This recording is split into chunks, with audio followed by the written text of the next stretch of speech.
দীর্ঘ ৩৩ বছর পর জাহাঙ্গীরনগর বিশ্ববিদ্যালয়ে আবারও অনুষ্ঠিত হয়েছে কেন্দ্রীয় শিক্ষার্থী সংসদ, জাকসু ও হল সংসদ নির্বাচন। আজ বৃহস্পতিবার সকাল ৯টা থেকে বিকেল ৫টা পর্যন্ত বিশ্ববিদ্যালয়ের ২১টি হলে ২২৪টি বুথে চলছে এই ভোট গ্রহণ।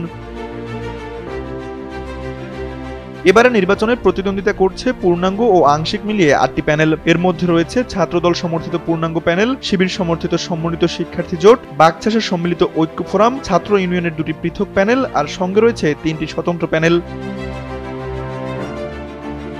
শিক্ষার্থীরা বলছেন, এবারে নির্বাচনে এককভাবে কোনো প্যানেল এগিয়ে নেই। ভোটাররা প্রার্থীদের ব্যক্তিগত ভাবমূর্তি, আন্দোলন সংগ্রামে ভূমিকা এবং সামাজিক কর্মকাণ্ডকে গুরুত্ব দিয়ে দেখছেন। RICL TMX, যুগের পর যুগ স্থাপনা থাকে মজবুত। ভিপি পদে আলোচনা রয়েছেন আরিফুজ্জামান উজ্জ্বল, আব্দুর রশিদ জিতু, শেখ সাদি হাসান ও আরিফ উল্লাহ। অন্যদিকে সাধারণ সম্পাদক পদে রয়েছেন মাজহারুল ইসলাম, তানজিলা হোসেন বৈশাখী এবং তৌহিদ মোহাম্মদ সিয়াম।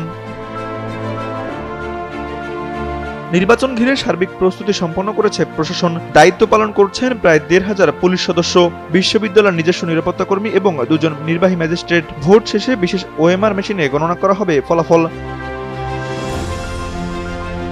মোট ১১,৮৯৭ জন শিক্ষার্থী আজ ভোটাধিকার প্রয়োগ করবেন। জাহাঙ্গীরনগরের ইতিহাসে এটি হবে ১০ম জাকসু নির্বাচন, যা বিশ্ববিদ্যালয়ের সবচেয়ে বড় গণতান্ত্রিক অনুশীলনের দৃষ্টান্ত।